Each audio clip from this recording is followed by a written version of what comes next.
오늘은 마태복음 24장 말씀을 함께 살펴보려고 합니다. 오늘은 마태복음 24장 전반부 1절에서 14절까지 말씀을 보도록 하겠습니다. 그동안 우리가 휴거에 대해서 살펴보고 또 그리스도의 심판석에 대해서도 살펴보았습니다. 그렇다면 우리가 휴거된 이후에 땅에는 어떠한 일들이 일어나는지 환란기의 여러 가지 모습들에 대해서 살펴보려고 합니다. 마태복음 24장이 중요한 이유는 종말에 대한 말씀을 하나님께서 우리에게 주셨는데 이것을 잘못 적용해서 유대인들에게 주신 말씀을 신약 교회에 적용하는 사람들이 있습니다. 환란기에 일어날 일들을 환란기 전에 있는 신약교회 성도들에게 무리하게 해석하고 또 적용하는 사례가 있기 때문에 잘 들으셔야 합니다. 이 마태복음 24장은 마지막 날들의 말씀인데 예수님께서 보여주신 것과 같이 마태복음 24장 3절에 나오는 말씀처럼 어느 때에 이런 일들이 있으리이까, 또 주께서 오시는 때의 표적과 세상 끝의 표적이 무엇이리이까. 자, 어느 때 이런 일이 일어날 것인가? 예수님께서 오시는 때요. 예수님은 지금 올리브산에서 제자들하고 같이 있지 않습니까? 예수님께서 오신다는 건 뭘 말합니까? 다시 오시는 때를 이야기합니다. 그리고 세상 끝의 표적이 무엇입니까? 이렇게 질문을 했습니다. 근데 여기에 나오는 내용들은 휴거되는 신약교회 성도들에 대한 이야기가 아닙니다. 마태복음 24장은 휴거에 대한 이야기를 다루지 않습니다. 자, 휴거가 일어날 때 어떤 일이 일어난다고 했어요? 그리스도 안에서 잠자던 자들의 몸이 일어나고 신약 성도들의 부활이 있고 살아서 주님을 만나게 될 성도들의 몸이 영화롭게 변화된다고 했습니다. 몸의 부활과 변화가 있어야 됩니다.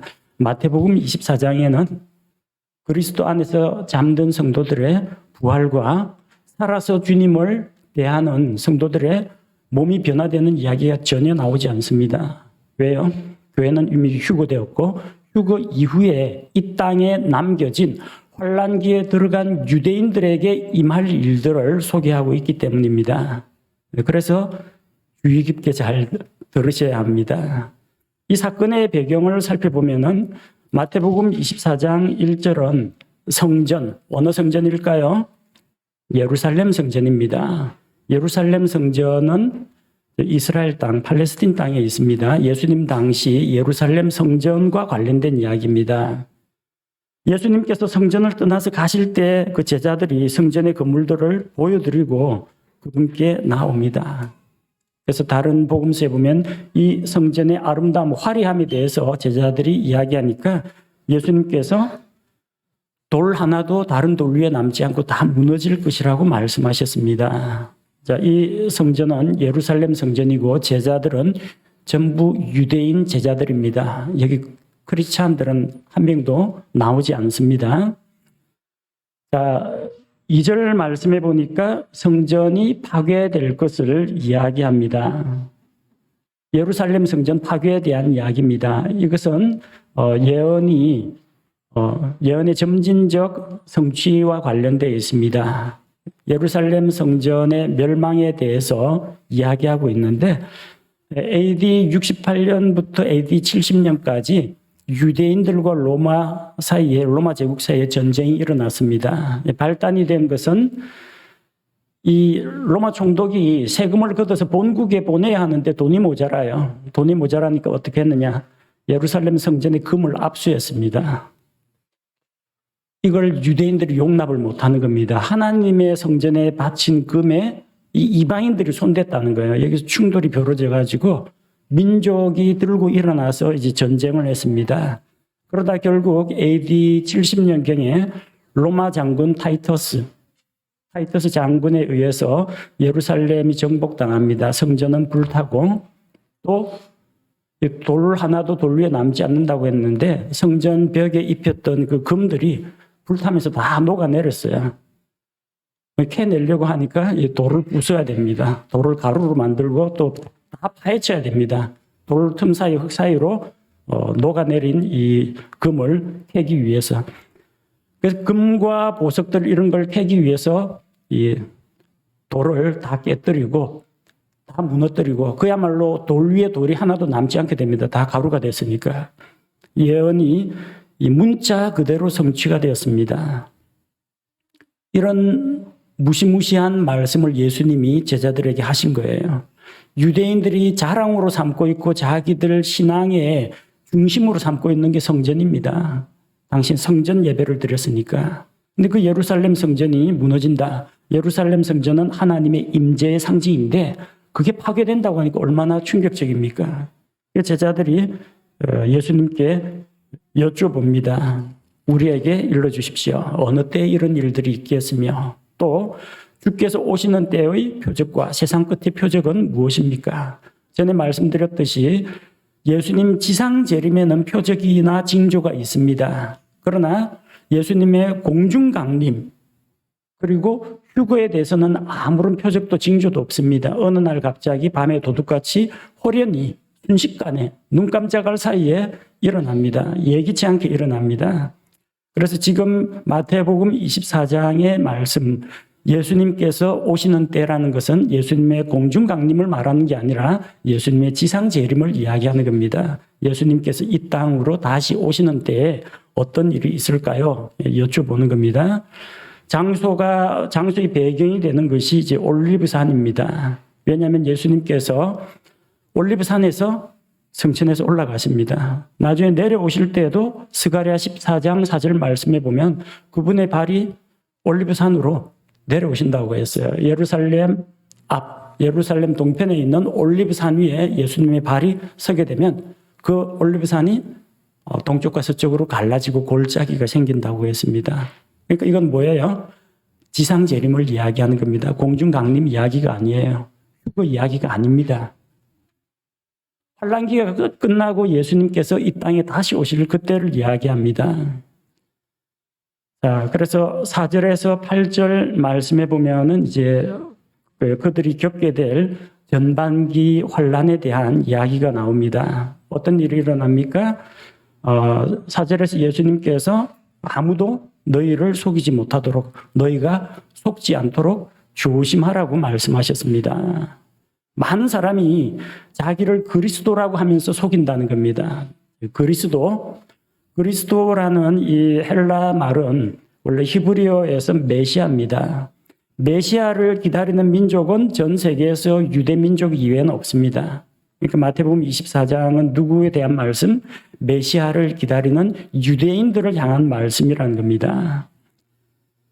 자, 그리고 그때가 되면 어떤 일들이 일어나느냐? 그리스도라고 속이는 사람들이 일어나는 것과 함께 6절에 전쟁들과 전쟁들의 소문을 들을 터이나 주의하여 불안해하지 말라고 했습니다. 이런 일들이 일어나야 하지만 아직 끝은 아니라고 했어요. 끝이 아니라 시작에 불과하다는 이야기입니다.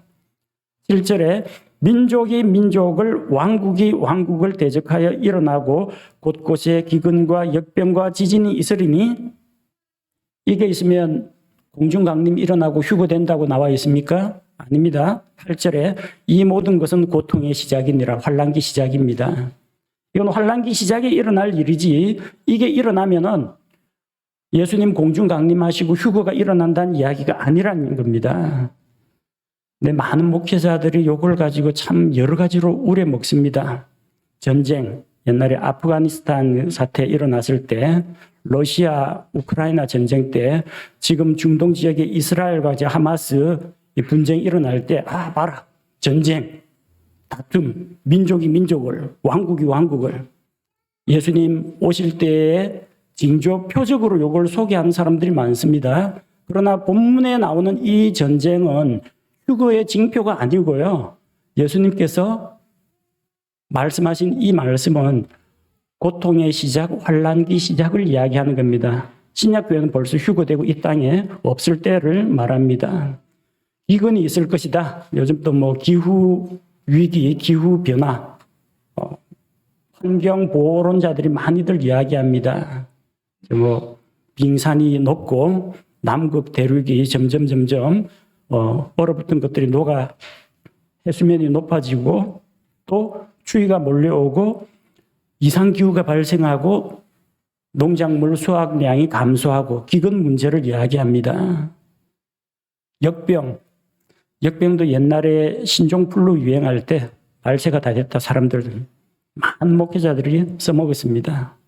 사스가 나오고 메르스가 나오고 코로나 나오니까 그때마다 종말이래요. 정말. 근데 코로나도 지금 좀 포스트 코로나 시대에 지나갔는데 지금 환란기 시작됐습니까? 환란기 시작 안 됐어요. 뭐 보면 알 수 있습니까? 저와 여러분이 휴가 안 된 걸 보니까 환란기는 아직 시작 안 됐습니다. 우리가 산 증인이에요. 자꾸 이걸 가지고 코로나 터졌다 하면은 메르스 터졌다 하면 좀 말세다 그러고 중동 지방에 무슨 전쟁 미사일 쏘았다 그러면 또 말세 징조다 하는데 본문 말씀하고는 관계가 없습니다. 이것은 고통의 시작에 불과합니다. 환란기 시작 단계라고 했습니다. 마지막 날들에 있을 전 세계적인 재앙들을 말하는데 이 마태복음 24장 어디에도 교회에 대한 이야기는 없어요. 왜? 신약교회는 다 휴고되고 하늘에 가 있을 때입니다. 자, 고통의 시작이라고 했고 그 다음에 9절 이하에 보면은 이제 환란기 가운데 유대인들이 특별히 유대인들이 겪게 되는 극심한 환란 거기에 대해서 소개하고 있습니다. 9절에 보니까 그때 그들이 너희가 누굽니까? 유대인들 말합니다. 예수님께서 유대인 제자들에게 말씀하고 있습니다. 아니, 다른 사람들도 넘겨줄 사람들이 많은데 왜 하필 유대인 넘겨주는 거 이야기합니까? 7년 환란기 가운데 전반기 3년 반 동안은 적그리스도와 이스라엘 사이에 화평의 조약이 맺어져 있습니다. 그래서 유대민족을 크게 높여주고 성전도 지어주고 여러 가지 혜택을 줍니다. 3년 반이 지나면 적그리스도가 성전 안에 들어가서 딱 얼굴 바꾸고 내가 하나님이다 그렇게 선포하고 모든 사람에게 자기에게 경배하라고 경배를 강요합니다. 그제서야 유대인들이 속았구나 깨닫고 적그리스도를 멀리합니다. 이 마귀가 하나님을 가장 모욕을 줄 수 있는 방법이 뭐라고 생각하느냐면 하나님의 백성을 빼앗아 가지고 하나님의 백성이 하나님에게서 등을 돌리고 자기에게 경배하는 이것이 하나님에게 제일 치명적인 타격을 주는 거라고 생각합니다. 하나님의 백성이 자기에게로 돌아서는 것. 그래서 특별히 유대인들을 이렇게 압박을 하는데 유대인들 가운데 미혹당하는 자들도 있겠지만 많은 유대인들이 속았다. 이 적그리스도는 가짜다. 우리가 십자가에 못 박아 죽였던 그 예수 그리스도가 진짜 하나님께서 보내신 그리스도다. 그걸 뒤늦게 깨닫게 됩니다. 그때부터는 하늘에서는 전 세계 모든 사람을 향한 이 재앙이 쏟아지는데 땅에서는 특별히 적그리스도에 의해서 유대인 박해가 시작된다는 겁니다. 그래서 너희를 넘겨준다. 유대인들 붙잡아가지고 신고하고 적그리스도의 군대에 넘겨준다는 겁니다. 자, 10절 말씀해 보니까 그때 많은 사람이 실족하고 서로 배반하여 넘겨주며 서로 미워하고 그런 일들이 있습니다. 왜냐하면 적그리스도가 많은 사람들을 속이고 회유를 하거든요. 그래서 다니엘 11장 32절 말씀해 보면은 또 그가 그 언약을 대적하려고 사악하게 행하는 자들을 아첨하는 말로 부패시킬 터이나 자기 하나님을 아는 백성은 강하여 공적을 세우리라. 적그리스도에 의해서 부패되어 가지고 자기 하나님을 떠나고 적그리스도 편에 붙는 사람도 있습니다. 그런데 어떤 사람은 그 미혹에 넘어가서 적그리스도의 편이 되는 그런 사람도 있습니다. 그래서 다니엘 11장 34절에 보면은 이제 그들이 쓰러질 때 적은 도움으로 도움을 받을 터이나 많은 사람이 아첨하는 말로 그들에게 붙으리라. 적그리스도의 비유를 맞춰주고 거기에서 영화와 부귀 영화와 권세를 보장받는 사람들도 나온다는 겁니다.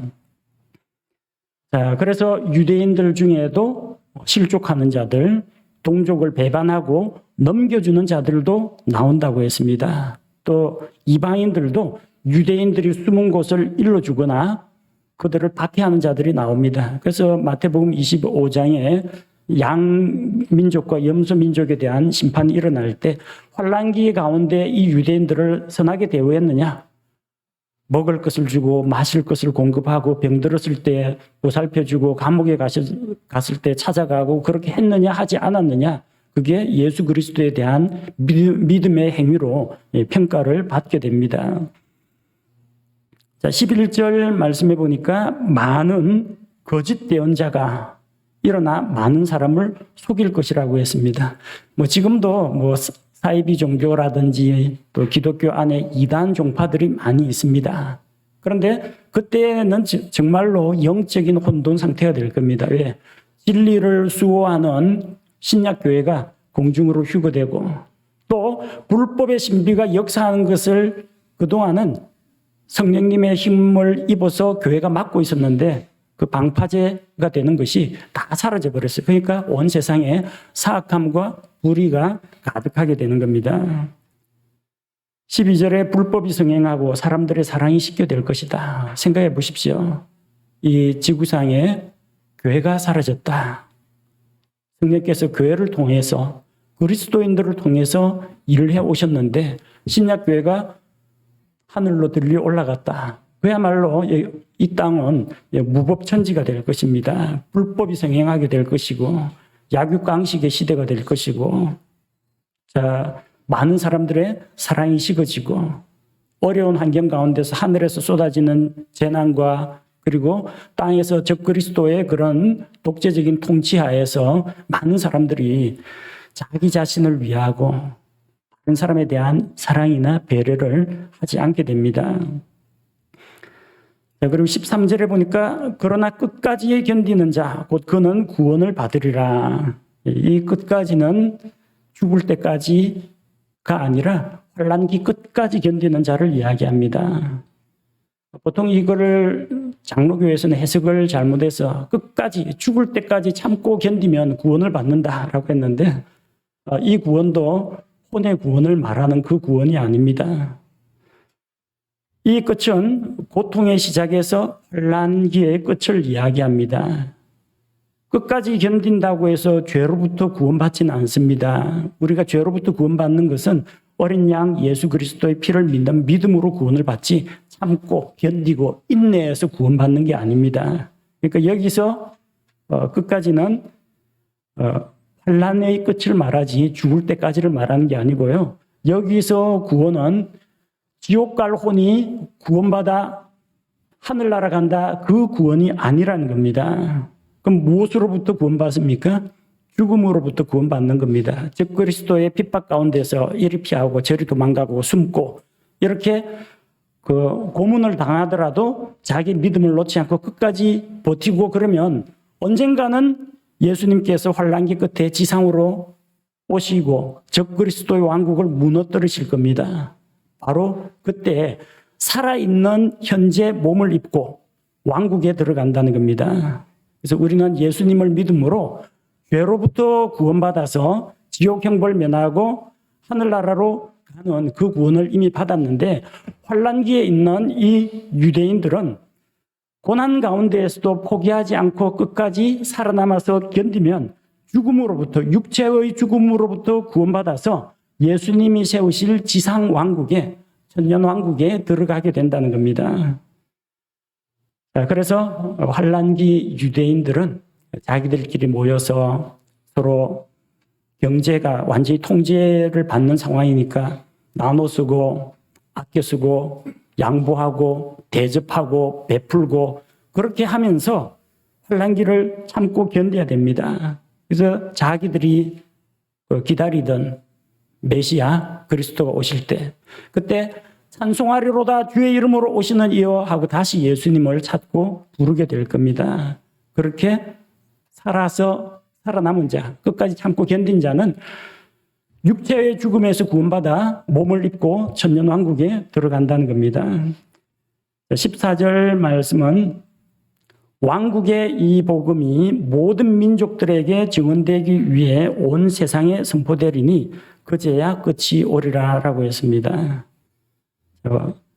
이것을 이제 좀 잘못 해석하는 그런 교회에서는 복음이 땅끝까지 전파되면 예수님 오신다. 그럼 예수님 다시 오게 하려면 우리가 땅끝까지 전도해야 된다. 선교사 파송해야 된다. 그렇게 생각하고 선교사에 힘씁니다. 예, 복음 전하는 것은 저도 찬성입니다. 선교사 보내는 거 잘하시는 겁니다. 근데 그게 우리가 땅끝까지 전도를 안 해서 예수님이 아직도 안 온다. 그런 식으로 생각하시면 그거는 잘못됐다는 겁니다. 왜냐하면 여기서 말하는 복음은 예수 그리스도의 십자가 복음이 아닙니다. 은혜의 복음이 아닙니다. 제가 이전에 그 복음에 대해서 5가지 복음에 대해서 말씀드린 적이 있는데 이것은 왕국의 복음입니다. 은혜의 복음이 아니에요. 우리가 믿고 구원받는 은혜의 복음은 예수님께서 당신의 죄를 대신하여 십자가에서 죽으시고 부활하셔서 누구든지 믿는 자는 하나님의 자녀가 됩니다. 이게 예수 그리스도의 십자가의 복음, 은혜의 복음, 그리스도의 복음입니다. 왕국의 복음은 무엇입니까?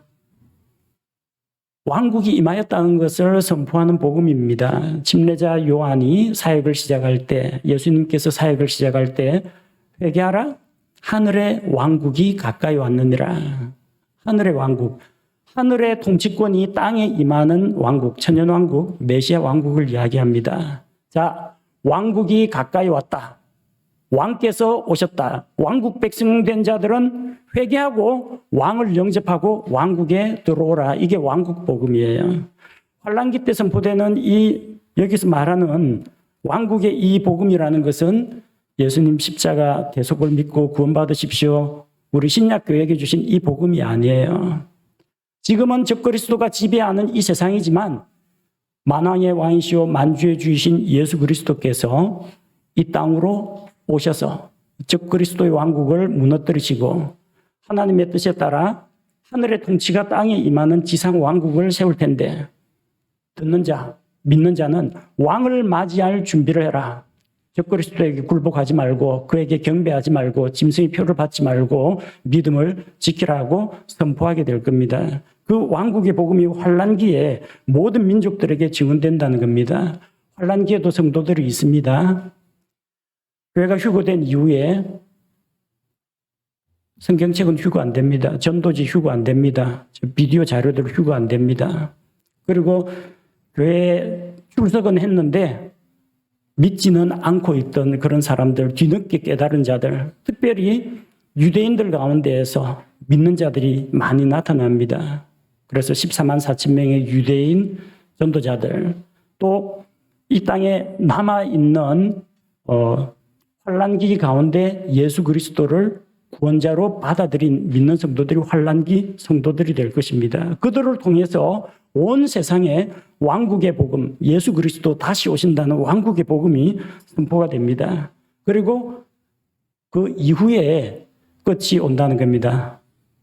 환란기 끝이 오게 될 것입니다. 요즘 그 국제 정세를 살펴보면은 중동 지방이 불안한 조짐들이 많이 보입니다. 지금은 팔레스틴 지역에 있는 하마스와 이스라엘 사이에 이 전쟁인데 만약에 이스라엘이 그쪽을 공격하고 또 그렇게 될 경우에 그 배후 세력이 되는 이슬람 세력에서 또다시 이스라엘과 대립을 하게 되고 그게 전쟁으로 확전될 수도 있습니다. 여러 가지 우리는 불안한 시대 가운데 살고 있습니다. 그런데 예수님께서는 뭘 말씀하셨느냐 하면은 전쟁들과 전쟁들의 소문을 들을 터이나 주의하여 불안해하지 말라고 했습니다. 데살로니가전서 4장 16, 17절, 18절 이하에도 보면 이 여러 말로 위로하라고 했고 또 데살로니가전서 5장에서도 주의 날이 가까이 이르렀단 말로 동요하거나 흔들리거나 불안해하지 말라고 했습니다. 근데 목회자들 가운데 자꾸 이거 이슬람과 뭐 이스라엘의 전쟁이 어떻고 뭐 코로나가 어떻고 해가지고 자꾸 불안을 일으키는 유발하는 사람들이 있습니다. 여기에 속지 말란 이야기입니다. 그럼 우리는 뭘 하면 됩니까? 언제 예수님 다시 오시더라도 우리는 아무 상관없어요. 믿고 구원받았기 때문에 들려 올라갑니다.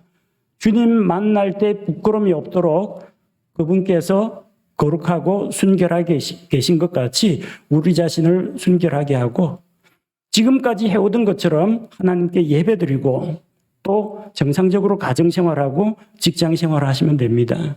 우리는 환난기에 들어갈 자들이 아니기 때문에 어떻게 환난기를 맞이할 것인가 대비할 필요가 없고 오직 이미 진노로부터 구원을 받은 자로서 영광 중에 다시 오실 예수 그리스도를 믿음으로 기다리면 됩니다.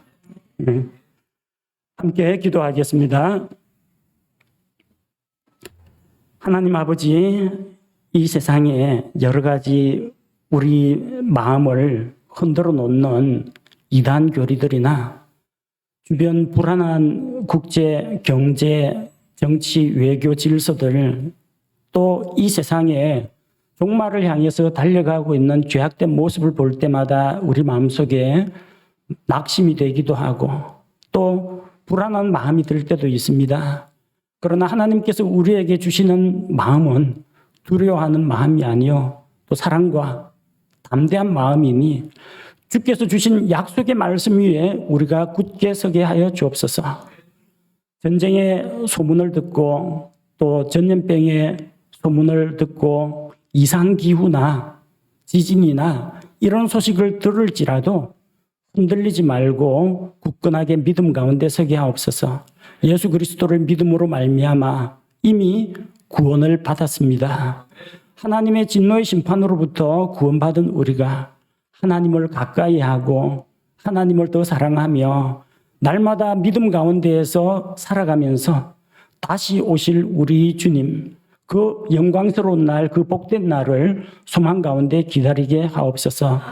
그리스도로 말미암아 우리 가운데 담대함과 확신을 주시고 또 이 마지막 때를 살아갈 때 주님 주시는 진리의 말씀을 따라서 올곧게 나아가게 우리의 발걸음을 인도하여 주옵소서. 예수님의 이름으로 기도합니다. 아멘.